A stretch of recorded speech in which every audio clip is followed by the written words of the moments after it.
दोस्तों नमस्कार। आज बीजेपी ने अपना संकल्प पत्र जारी किया है। उत्तर प्रदेश चुनाव 2022 के लिए एक बार फिर झूठ का पुलिंदा हम सबके सामने है। 2017 में भी बीजेपी ने इसी तरह का एक पुलिंदा हमारे सामने दिया था, उसको भी संकल्प पत्र का ही नाम दिया था। मैं इसलिए ये बात कह रहा हूँ कि आज जब 5 साल बाद हम पीछे मुड़ के देखते हैं कि आखिर इस बीजेपी ने 2017 में हम किसानों से क्या वादे किए थे, तो हमें स्पष्ट दिखाई देता है कि हमारे लिए सिवाय झूठ और फरेब के और कुछ भी इनके पास नहीं है। 2017 में जो संकल्प पत्र जारी हुआ था, अगर आप उसको देखें तो आप पाएंगे कि बीजेपी ने कहा था कि 14 दिन में गन्ना किसानों का भुगतान किया जाएगा। लेकिन क्या ऐसा हुआ? जी नहीं, ऐसा बिल्कुल नहीं हुआ। 2017 से 2022 तक हम किसानों को 14 दिन तो छोड़िए, 14 महीनों में भी पेमेंट नहीं हुए हैं। खुद भाजपा से पूछे गए इस सवाल पर राज्यसभा में एक लिखित प्रश्न के उत्तर में सरकार ने कहा है और माना है कि 3,752 करोड़ के आसपास का पेमेंट अभी भी बकाया है। ये जवाब 6 दिसंबर 2021 को राज्यसभा में दिया गया।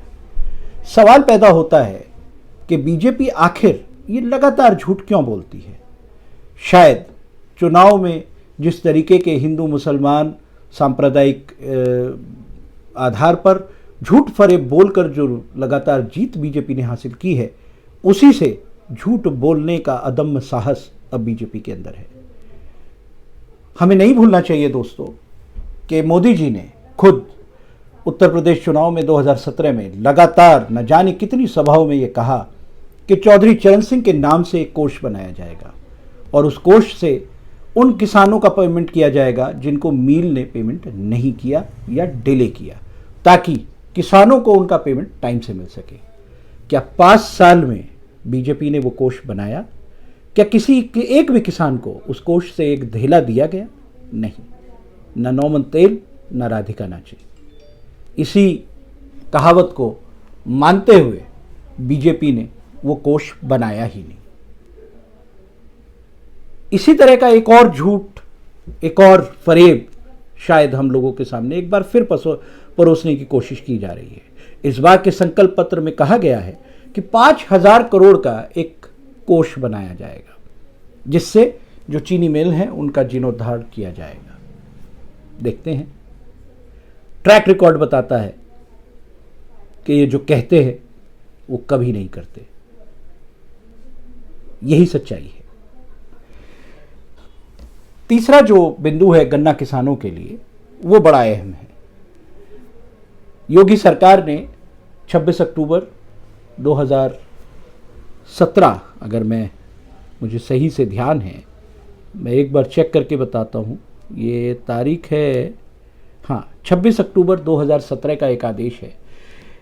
जो आदेश ये कहता है कि वो चीनी मिल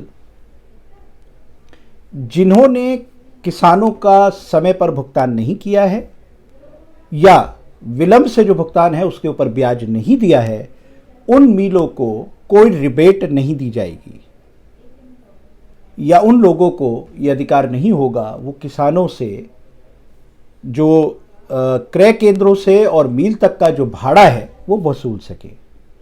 उत्तर प्रदेश की ना तो कोई सरकारी मील और ना ही कोई प्राइवेट मील इस मानदंड पर खरी उतरी है, लेकिन इसके बावजूद उत्तर प्रदेश के किसानों से सेंटर से मील तक का भाड़ा लिया जा रहा है और ये करोड़ों रुपए का एक गोलमाल है जो सरकार और मील मालिकों ने मिलकर किया है हम लोगों के साथ, हम किसानों के साथ। इसकी सज़ा हम किसान सरकार को ज़रूर देंगे, बीजेपी को ज़रूर देंगे। आखिरकार ये झूठ किस लिए, ये फरेब किस लिए? ये जो आदेश है ये तो किसानों के फेवर का आदेश था। अगर आपने इसको लागू नहीं किया तो कहीं ना कहीं किसान के मुकाबले उद्योगपति और पूंजीपतियों के रिश्ते आपके लिए ज़्यादा अहमियत रखते हैं। इसलिए अपने ही आदेश को जब योगी सरकार लागू नहीं करा पाई तो फिर किस बात का संकल्प और किस बात का संकल्प पत्र?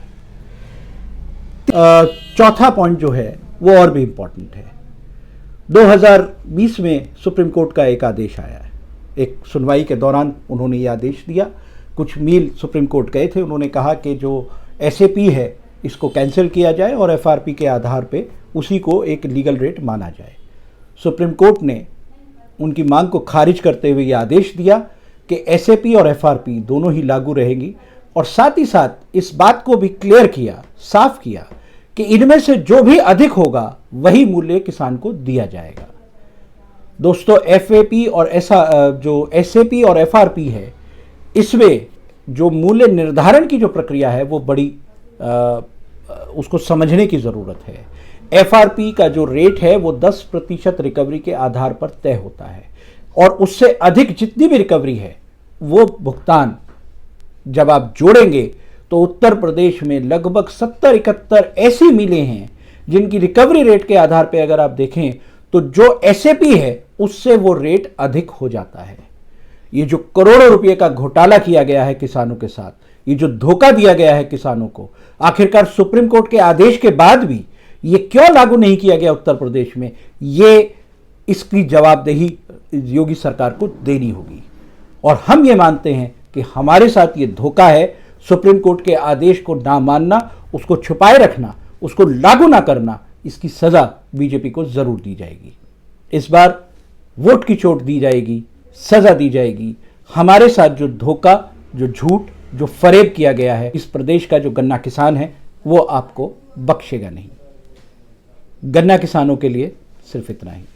ध्यान रहे, 2 दिन बाद पश्चिमी यूपी में वोट डाले जाएंगे और हमें इस झूठी सरकार को, जिसने हमारे साथ धोखा किया है, 380 दिन के आंदोलन के बाद लिखित आश्वासन दिया है, उसके बावजूद ना तो मुकदमे वापस हुए हैं, न टेनी जी बर्खास्त हुए हैं, ना ही एमएसपी के ऊपर कोई गारंटी बनाई गई है और लगातार लिखे हुए और मौखिक जो वादे हमसे किए हैं उस पर झूठ और झूठ बोल के जो हमसे धोखा किया है, इसकी सज़ा उत्तर प्रदेश का किसान इस बार ज़रूर देगा। इसलिए बीजेपी हटाओ, प्रदेश बचाओ, ये नए नारे के साथ हम भी इस चुनाव समर में हैं। और मैं आह्वान करता हूं अपने सभी किसान भाइयों का, उन सभी लोगों का जो खेती किसानी से जुड़े हुए हैं, मजदूरी से जुड़े हुए हैं, खेती पे आधारित व्यवसाय से जुड़े हुए हैं, कि आप लोग किसान के साथ हो रहे इस धोखे में हम किसानों का साथ दें और बीजेपी को वोट की चोट देकर उसको सज़ा दें। बहुत बहुत शुक्रिया, बहुत बहुत धन्यवाद। जय जवान, जय किसान।